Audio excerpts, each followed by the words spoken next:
And there comes the champion, entering the ring for his 37th professional fight. 9-0 so far in heavyweight championship fights. A victory tonight would tie him with Joe Frazier for 5th on the all-time list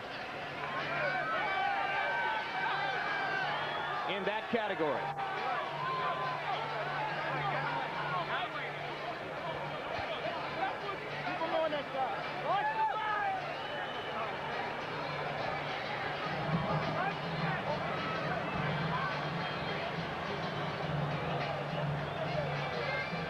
Directly in front of Tyson was Aaron Snowell. He's now stepped ahead of a security guard.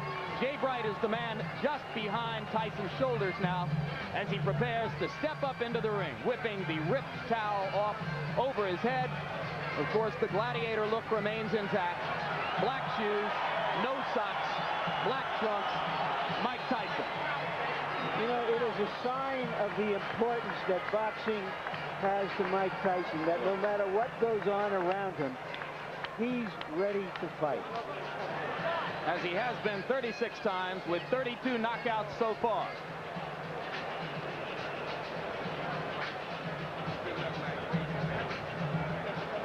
Quickly now, and focusing on the beginnings of Carl Williams' strategy, which has to be the left jab, Ray Leonard's tip of the night. Well, the left jab speaks for itself. That's the key punch for Carl Williams, to keep that left jab in Tyson's face, keep him off balance, but most importantly, snap it and not bring it down too fast, because what's going to happen, Tyson should counter that left jab. Now, once the fight becomes an inside fight, in fact, I believe that's going to be the case because Tyson's styles get inside, their right uppercut. That punch may accommodate Tyson's style, but in doing so, Williams better keep both hands up because Tyson throws an onslaught of punches each and every time, each and every opportunity. Now, Jim, this is my favorite combination. I call it the Tyson combo. It's a right hand to the liver section, then to the chin. And most of the time, if Tyson catches his opponents with this particular punch, it's over. Here we see him, a good shot of it, right up to the chin. If Williams get against the corner or the ropes, look for this particular combination to take place. With taller opponents, Tyson has a tendency to lunge in because of the height and reach advantage. But here, he may find the same thing with the taller Williams. Tail of the tape, and you can see the big disparity in reach. Carl Williams with a 14-inch advantage there at 219.25 for Tyson and 218 for Williams. Both fighters appear to be in superb physical condition. Rules for the bout, combination, and before we look at rules, we'll look at the punch stat computations. Larry Merchant. And here is our statistical profile of the activity of the fighters, which show in the fights that we examined remarkable similarities in the number of punches thrown and landed per round by Tyson Williams. But of course, there are different kinds of punches. Tyson throws the heavier stuff. Williams throws a majority of jabs. And you see the 28 jabs per round Williams threw against Holmes. That is when he looked most effective.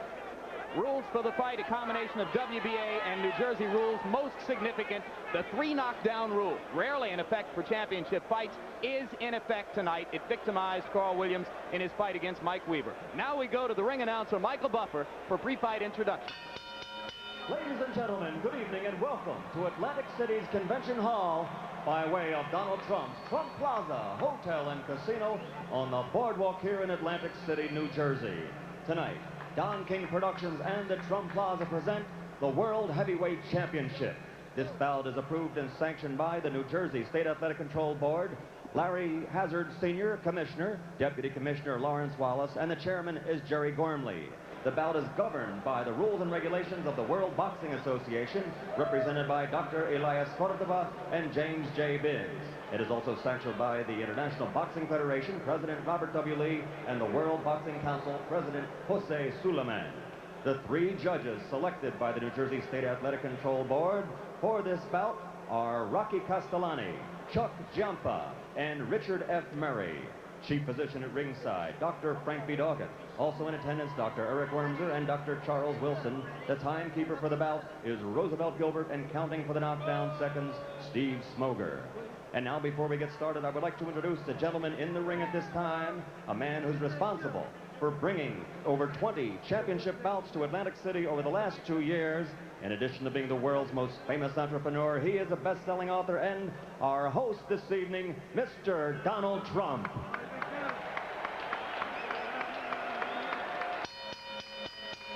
And now, ladies and gentlemen, from the Trump Plaza Hotel and Casino in Atlantic City, New Jersey, let's get ready to rumble! 12 rounds of boxing for the undisputed heavyweight championship of the world. The referee of this bout is Randy Newman. Introducing first, fighting out of the blue corner, wearing the white trunks with red trim, he weighs an even 218 pounds from Absecon, New Jersey. His professional record, 22 victories against only 2 defeats, 17 knockouts to his credit, and 14 of those 17 KOs within 5 rounds or less. Ladies and gentlemen, the #1 heavyweight challenger in the world today, Carl "The Truth" Williams.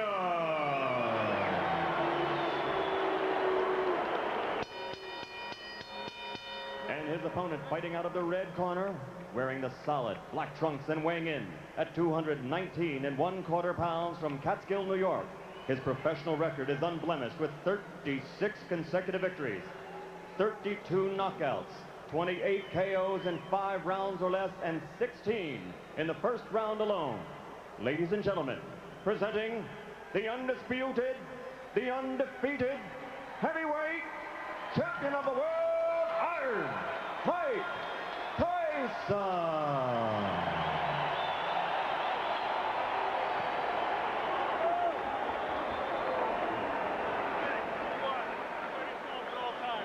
Number 2, obey my commands. I'll shake hands and come out of the bell.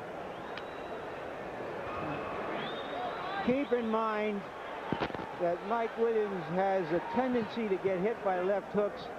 Carl Williams, excuse me. I can think of better tendencies that a fighter should have who's going out to face Mike Tyson.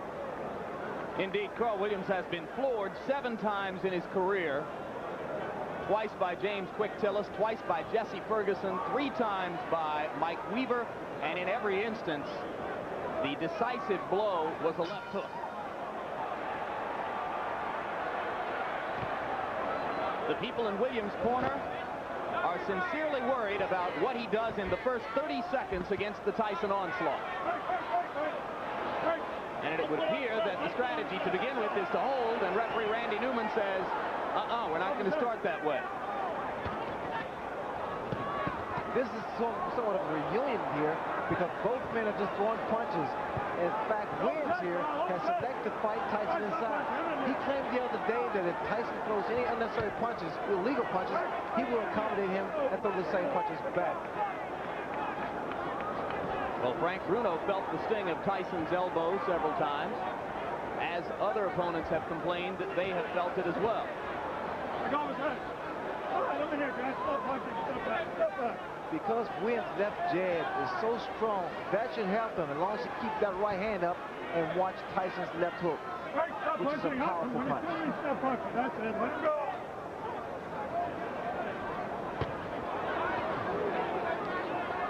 All right, that's it. I'm here. Let him go. Step back.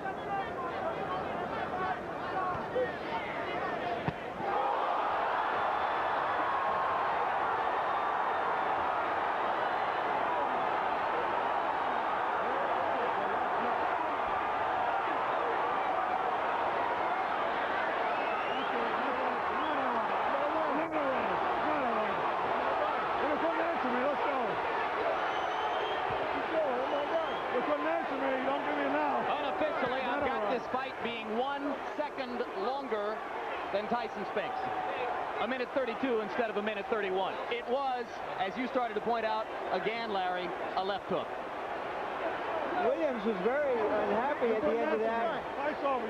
Randy Newman, the referee, asked him a question, obviously about how he felt or what his name was or where he was, and apparently he got the wrong answer because he stopped the fight immediately. I didn't see any reason to stop the fight, and I'm curious to see what that answer was, and I'm going into the ring to see if I can find out. Good luck, Larry. 1:33, Larry. It was 2 seconds longer than the Spinks fight. The unofficial demarcation of the knockout comes at 1:33 of the first round. And you can see a disgusted Carl Williams who thinks that he should have been allowed to continue. And Ray, I've got to agree with Larry. It was a fairly peremptory stoppage. Well, the way I judge it, because he appeared to be okay, but then again, the referee is closer to the pitcher than we are. What was that question likely to be? Where are you? What day is this? And here we see the left hook that put Williams down. Williams had dropped that right hand, and I indicated earlier that the jab will be the key, but in throwing the left jab, he must also keep that right hand up and power. There's that left hook. And you saw Mike pivot upward with both feet planted and turn the hips into the punch. This is where the power comes from. The reason people fear Mike Tyson because he's one of the few, if not the only man, that can knock you out in the heavyweight division with one punch.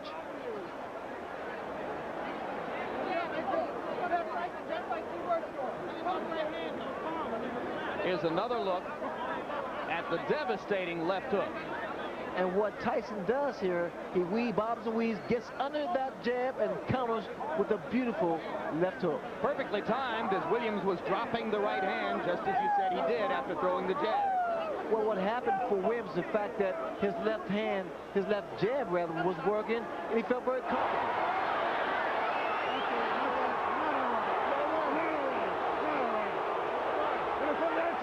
That was a look back at the conversation between Randy Newman and Carl Williams, which led to the stoppage.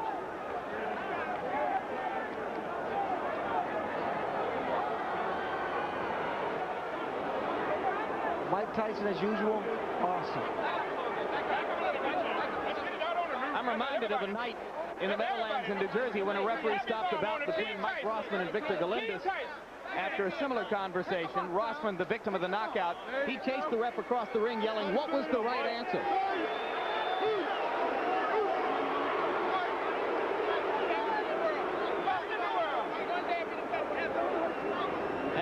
I'm with Randy Newman, the referee of the fight. Obviously, the people in and out of the ring are unhappy that the fight was stopped. Randy, why did you stop the fight? When he got up at 8, he was wobbly. He wasn't standing up. He was leaning against the ropes. I asked him a question, a very simple question. How do you feel? Not for the answer, but to see how he responded. His eyes were blank. His expression was blank. He had no answer. Is there any chance that he misunderstood what you wanted him to respond to? I don't think so. Let me tell you why. He's had a lot of professional fights and a lot of amateur fights. When a fighter is knocked down, and I had 38 fights, when a fighter is knocked down, the first thing he wants to prove when he gets up to the referee is that he's in good shape. Number one, he wasn't standing on his feet. He was leaning on the ropes. Number two, he couldn't answer me. And number three, his eyes were dead. Thank you very much, Randy. And now back to ringside. All right, thanks very much, Larry, and thank you for pointing out that the crowd is booing, as there were obviously a fair number within this congregation who did not feel that the bout should have been stopped quite so quickly. Randy Newman with a decisive and clear-headed answer to the questions. He knows exactly why he did what he did. Well, Newman is a competent referee. In fact, that he must have saw something in Williams that we didn't apparently see. But from the outside looking in, it appeared that Williams got up and was able to compose himself. But then again, I think it's left up to the referee.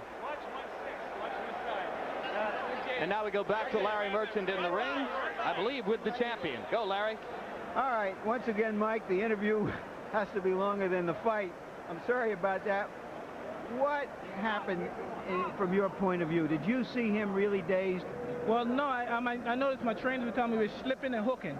So we slip, because usually I come in that slip, and I get in there, and that's the hardest part, is getting in there, and I never threw the punch. And so we were practicing, like, a slip. As soon as you're in there, instantaneously, bing, throw the punch. And I did, and I was successful. What? Were you surprised that he stayed on top of you as much as he did, that he didn't try to move? Oh, I loved it. I loved it. I just knew it took it just with a matter of time. I loved it. So you knew that as soon as he was doing that you were going to get a clean shot sooner or later. Exactly. And my punches were accurate and pinpoint, and I knew eventually I was going to get him. He has a reputation for getting hit with left hooks. Were you looking for that opening? No, I was very confident. I wanted to hit him, catch him with a good right hand. Believe me, my right hand is my favorite punch, but I never catch anyone with it. You know, it's my best punch, and I always hit guys with left hook. All right, we're going to try to take a look at the where's the monitor? At the monitor, if we can find it. so that we can determine what happened. Champion non-pro. All right. Okay. It was a clean left hook. Did you? I mean, you sparred with him years ago. We know that it didn't mean anything. Were you surprised that he went so fast? Well, no, I knew if I catch someone clean, they'll go, regardless who they are. Mm-hmm. But you know, when the referee he hit him with a shot, it looked like he was able to get up. But I guess the referee called what he saw, because I didn't think he was hurt that bad. But I know I hit him with a clean shot. Speculate for me. How long would it have taken you to get him down a second time if the fight went on? Oh, no problem. I'd have been all over him. Maybe it's better that the referee did stop early. I would have been all over him. That's when I'm most dangerously, when I know I have someone hurt. For the record, Mike, I don't know if you know it, this fight went a couple of seconds longer than the Spinks fight. So far in this building, in the last 13 months, you've fought about 1 round and 2 fights. Well, it's good. I like coming in this building. I like being here. And Donald Trump, he don't play around. He pays that money up. And for this fight, Don told me if I knock him out, he'll pay me $100 grand. And I'm looking forward to that $100 grand. Who? Don is going to pay for you? Don King, yeah.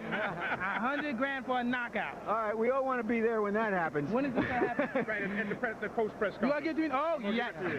My church can use some of that money. Yes. All right. Reverend Henry J. Payton, Holy Trinity Baptist Church. No doubt. Let's talk about, all right, now let's talk. You've talked about being in control of your career.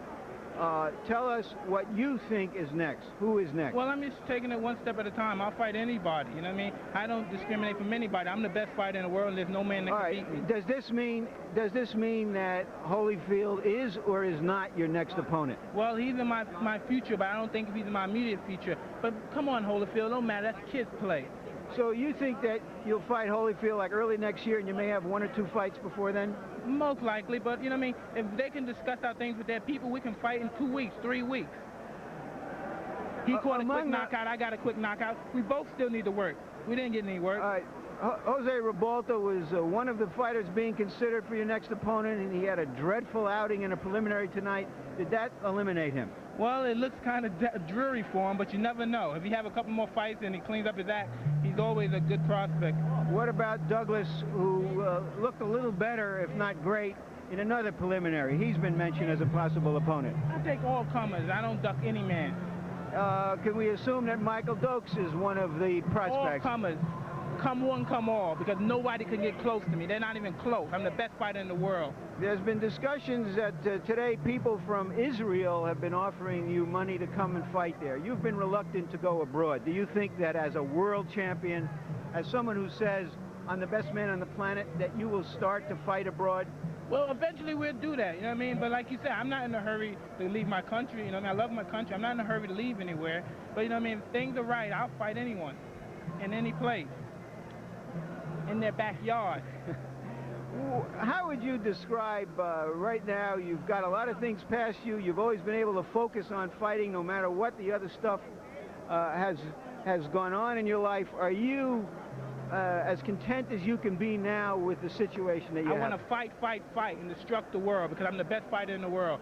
Thank you very much, Larry. Thank you.